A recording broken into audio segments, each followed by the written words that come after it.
नमस्कार, मी डॉक्टर प्रणिता. श्री विश्वंभर आयुर्वेदा या आपल्या चॅनेलमध्ये तुम्हा सर्वांचं पुन्हा एकदा स्वागत आहे. ज्यांना पित्ताचा भरपूर त्रास होतो, शरीरातील उष्णता, पित्त भरपूर वाढलेले असते, त्यांच्यासाठी आजचा हा व्हिडिओ अतिशय महत्त्वाचा आहे. हे पित्त नेहमी त्रासदायकच असतं का? तर नाही. जेव्हा योग्य प्रमाणात समान अवस्थेमध्ये पित्त आपल्या शरीरामध्ये असतं, तेव्हा त्याचे भरपूर फायदे आपल्याला होतात. आपल्या शरीरामध्ये 5 प्रकारचे पित्त असते. पहिले पाचक पित्त, जे आमाशय आणि पक्वाशय म्हणजे स्टमक आणि इंटेस्टाईनच्या ठिकाणी असते. हे पित्त अन्नपचन करते, सारकिट्ट विभजन करण्यासाठी मदत करते. म्हणजेच अन्नाच्या पोषक भागांपासून धातूंची निर्मिती होते, संपूर्ण शरीराचं पोषण होते. आणि किट्ट म्हणजेच टाकाऊ भागांपासून मलांची निर्मिती होते. दुसरं रंजक पित्त आहे, जे आमाशयाच्या ठिकाणी असते. रंजन करणे म्हणजेच रंगवणे. हे रसधातूला रंग प्राप्त करून देते. रसधातूचे रक्तधातूमध्ये रूपांतर करणे, त्या रक्ताला लाल रंग प्राप्त करून देणे, हे रंजक पित्ताचं काम आहे. तिसरं साधक पित्त, जे आपल्या हृदय आणि मस्तिष्काच्या ठिकाणी असते. ज्ञानप्राप्तीच्या कामामध्ये हे पित्त कार्यरत असतं. आपली बुद्धी, मेधा म्हणजे स्मरणशक्ती, म्हणजेच ऐकलेलं, पाहिलेलं, वाचलेलं, लिहिलेलं आपल्याला आत्मसात होणं, हे मेधाचं काम आहे. मनातील इच्छा पूर्ण करण्यासाठी लागणारा आत्मविश्वास किंवा निर्णय घेण्याची क्षमता हे आपल्याला ह्या पित्तामुळे मिळते. चौथं आलोचक पित्त आहे, जे आपल्या डोळ्यांच्या ठिकाणी असते. आपली दृष्टी टिकवून ठेवणे, बाहेरील वस्तूंचं डोळ्यांना ज्ञान प्राप्त करून देणे, रूप ग्रहण करणे म्हणजेच दिसणे, हे आलोचक पित्ताचं काम आहे. आणि पाचवं भ्राजक पित्त आहे, जे आपल्या त्वचेच्या ठिकाणी असते. त्वचेला रंग प्राप्त करून देणे, तेज देणे म्हणजेच ग्लो देणे, हे भ्राजक पित्ताचं काम आहे. त्वचेवरती लावलेले लेप, तेल, औषधं यांचं ॲब्सॉर्प्शन करून त्या औषधांना काम करायला हे भ्राजक पित्त भाग पाडतं. त्वचेचं तापमान मेंटेन ठेवतं, तर हे भ्राजक पित्ताचं काम आहे. तर हे 5 प्रकारचे पित्त त्यांची कामं करत असतात. पण जेव्हा शरीरातील पित्तदोष बिघडतो, तेव्हा ह्या कामांमध्ये अडथळे निर्माण होतात.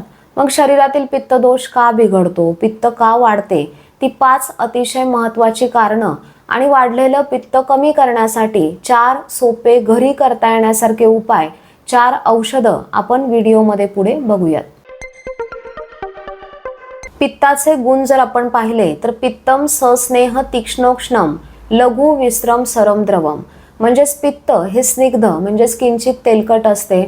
तीक्ष्णता, उष्णता, लघु म्हणजेच हलकेपणा, हे पित्ताचे गुण आहेत. पित्त हे विस्रगंधी आहे, म्हणजेच त्याला एक प्रकारचा उग्र वास असतो.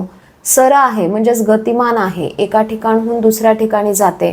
द्रव आहे म्हणजेच लिक्विड आहे आणि पचनक्रियेच्या टप्प्यानुसार आंबट कडवट अशी त्याची चव बदलते.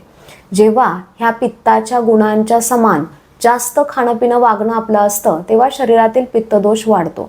म्हणजेच खूप तिखट मसालेदार पदार्थ, दही, चिंच, लोणचे यासारखे आंबट खारट पदार्थ, तेलकट तळलेले पदार्थ, junk food, fast food, preserve food, process food, pack food, त्यानंतर इडली, डोसा, ढोकळा यासारखे आंबवलेले पदार्थ, गरम स्वभावाचे पदार्थ, नॉनव्हेज सारखे पचायला जड असणारे पदार्थ, स्मोकिंग करणं, अल्कोहोल घेणं, चहा कॉफीचं अतिसेवन करणं, खूप जास्त उपवास करणे, उशिरा जेवण करणे, भूक लागलेली असतानाही न खाणे, अशा गोष्टी जर वारंवार घडत असतील तर अशा काही डायटरी फॅक्टर्समुळे शरीरातील पित्तदोष भरपूर वाढतो. त्यानंतर पित्त वाढवणारा विहार तुमचा असेल, लाईफस्टाईल तशी असेल तरी पित्त वाढतं. म्हणजेच सतत गरम वातावरणामध्ये असणं, जसं भट्टीजवळ काम करणारे लोक असतात, स्वयंपाकाची कामं करणारी लोक आहेत, तर यांना उष्णतेजवळ राहावंच लागतं. त्यानंतर जास्त उन्हामध्ये असणं, जसं कन्स्ट्रक्शन साईटवरती काम करणारे लोक आहेत किंवा मार्केटिंग फील्डमधले लोक आहेत, यांना कितीही ऊन असलं तरी बाहेर राहावंच लागतं, बाहेर फिरावंच लागतं, तर याने पित्त वाढतं. त्यानंतर रात्री उशिरा तुमचं झोपणं होत असेल, जागरण भरपूर होत असेल, दुपारी झोपणं होत असेल, झोप व्यवस्थित होत नसेल, भरपूर शारीरिक कष्ट असतील, खूप जास्त व्यायाम होत असेल, तर अशा काही कारणांमुळे शरीरातील पित्त भरपूर वाढते. सतत मानसिक ताण, चिंता, राग, दुःख, भीती मनामध्ये असेल, मन आनंदी नसेल, सतत चिडचिड होत असेल, सतत विचार मनामध्ये येत असतील, म्हणजेच ओव्हर थिंकिंग तुम्ही करत असाल, तर या मानसिक अस्वास्थ्यामुळे शरीरातील दोष बिघडून पित्त वाढतं आणि पित्ताचा रजगुण वाढतो. त्यानंतर ग्रीष्म ऋतूमध्ये म्हणजेच उन्हाळ्याच्या दिवसात मे जून महिन्यामध्ये शरीरातील उष्णता वाढल्यामुळे शरीरामध्ये पित्त जमा व्हायला लागतं आणि शरद ऋतूमध्ये म्हणजेच ऑक्टोबर हीटमध्ये त्या उष्णतेमुळे ते पित्त आणखी वाढतं, त्या पित्ताचा प्रकोप व्हायला लागतो. त्याच्यामुळे ह्या ऋतूत बऱ्यापैकी लोकांना पित्ताचे आजार झालेले आपल्याला बघायला मिळतात. त्याच्यामुळे ह्या ऋतूत पित्त होणार नाही याची आधीच काळजी घेतली पाहिजे. जर काही आजारांसाठी औषधं तुम्हाला कंटिन्यू सुरूच असतील तर त्या औषधांमुळे उष्णता वाढून त्या औषधांचे साईड इफेक्ट होऊन पित्त वाढतं. चुकीचा आहार किंवा चुकीच्या खाण्याच्या सवयी किंवा इतर दुसऱ्या कारणांमुळे पचन बिघडलं तरी पित्त वाढतं. त्यानंतर मिडल एज म्हणजेच तरुणावस्था, मध्यम अवस्था ही पित्ताची अवस्था सांगितलेली आहे. त्याच्यामुळे मिडल एजमध्येही पित्ताचा त्रास होतो. तर अशी पित्त वाढण्याची भरपूर कारणं आहेत. जर या कारणांकडे तुम्ही व्यवस्थित लक्ष दिलं, ती कारणं दूर केली तर तुमचा बऱ्यापैकी पित्ताचा त्रास तिथेच कमी होतो. मग राहिलेलं पित्त कमी करण्यासाठी अतिशय सोपे 4 घरी करता येण्यासारखे उपाय, 4 सोपी औषधं आपण पुढे बघूया. वाढलेलं पित्त कमी करण्यासाठी तूप हे परम औषध आहे असं आयुर्वेदामध्ये सांगितलेलं आहे. तूप हा आहारीय पदार्थ आहे, पण जेव्हा आपण युक्तीने याचा वापर करतो तेव्हा पित्त कमी करण्यासाठी याचा खूप छान फायदा होतो. तूप हे थंड गुणाचं आहे, त्याच्यामुळे पित्तामुळे वाढलेली उष्णता हे कमी करते. जाठराग्नी प्रदीप्त करणारे आहे, दीपन करणारे आहे. त्याच्यामुळे अपचन, अजीर्णामुळे जर तुम्हाला पित्ताचा त्रास होत असेल तर तो तुपामुळे कमी होतो.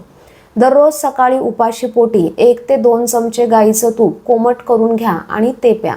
वरून कोमट पाणी तुम्ही पिलात तर तोंडातला तुपकटपणा कमी होतो. किंवा तुम्हाला सकाळी उठल्याबरोबर तहान लागत असेल तर आवश्यक तेवढ्या कोमट पाण्यामध्ये 1 ते 2 चमचे गाईचं तूप घालून ते प्या. याने पित्तामुळे जर तुम्हाला जळजळ होत असेल, मळमळ होत असेल, ॲसिडिटीचा भरपूर त्रास असेल तर तो कमी होतो. तुम्ही जेवताना तुमच्या आहारामध्ये तुपाचा समावेश करा. म्हणजेच वरण भातावरती, भाजीवरती किंवा चपातीला लावून तुम्ही तूप तुमच्या आहारामध्ये घ्या. याने डायजेशन इम्प्रूव्ह होऊन पित्ताचा त्रास कमी होतो.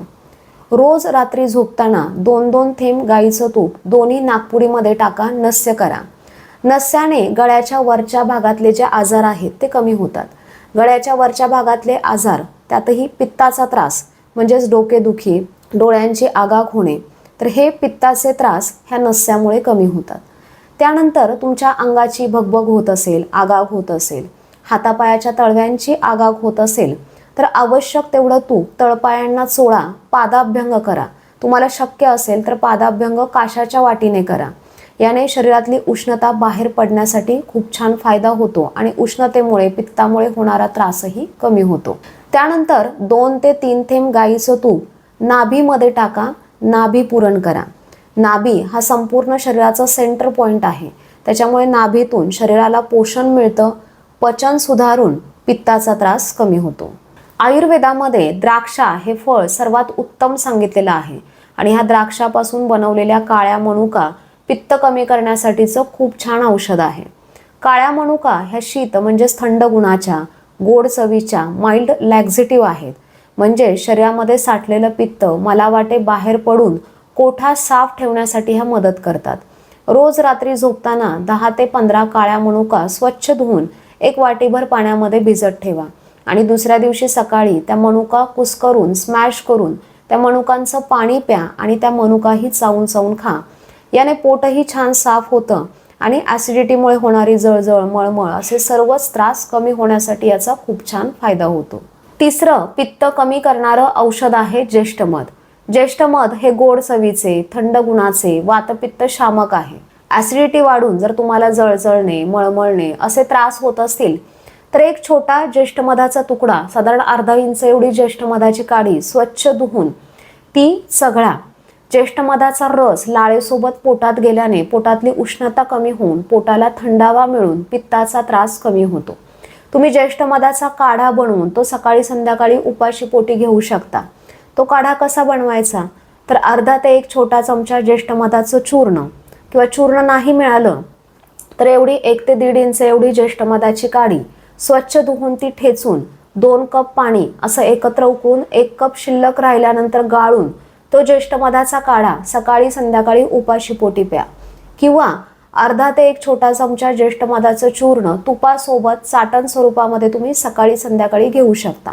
या ठिकाणी ज्येष्ठ मधाचा काढा, चूर्ण किंवा काडीचं गळणे या तिन्ही पैकी कोणताही एक उपाय एका वेळेस करा। याने पित्ताचा त्रास कमी होतो आणि ज्येष्ठामध्ये माइल्ड लॅक्झेटिव्ह असल्यामुळे पोट साफ होण्यासाठीही मदत मिळते। पित्ताचा त्रास असताना आंबट गोष्टी, आंबट पदार्थ खाऊ नका असं सांगितलं जातं, पण आंबट चवीचा असूनही आवळा उत्कृष्ट पित्तशामक आहे। तुम्ही आवळ्याच्या सीझनमध्ये रोज एक ताजा आवळा खाऊ शकता किंवा 10 ते 20 ml आवळ्याचा रस काढा, त्यात थोडंसं पाणी, खडीसाखर किंवा मध मिसळून तो आवळ्याचा ज्यूस तुम्ही सकाळी उपाशीपोटी पिऊ शकता। इतर सीझनमध्ये आवळा कँडी, मोरावळा असे आवळ्याचे वेगवेगळे पदार्थ तुमच्या खाण्यामध्ये ठेवा किंवा तुम्हाला आवळ्याचं चूर्ण अगदी सहज कुठेही मिळू शकतं। तर अर्धा ते 1 छोटा चमचा आवळ्याचं चूर्ण तूप खडीसाखरेसोबत तुम्ही सकाळी संध्याकाळी उपाशीपोटी घ्या किंवा आवळ्याचं चूर्ण तुम्ही गरम पाण्यासोबत घ्या। कसल्याही प्रकारच्या पित्ताचा त्रास कमी होतो। तर हे पित्ताचा त्रास कमी करण्यासाठी त्वरित आराम देणारे 4 अतिशय सोपे उपाय मी तुम्हाला सांगितले। पित्त कमी करण्यासाठी आणखी भरपूर औषधं आहेत, ती जर तुम्हाला जाणून घ्यायची असतील तर कमेंटमध्ये तसं सांगा, या टॉपिकवरती आणखी व्हिडिओज आपण बनवूयात। हा व्हिडिओ जास्तीत जास्त लोकांना शेअर करा, जेणेकरून जे पित्तासाठी वारंवार अँटासिड्स घेतात त्यांना याचा फायदा होईल। तुम्ही चॅनलला अजून सबस्क्राईब केलं नसेल तर जरूर करा। पुन्हा भेटूयात नवीन टॉपिक सोबत नवीन व्हिडिओमध्ये, तोपर्यंत धन्यवाद।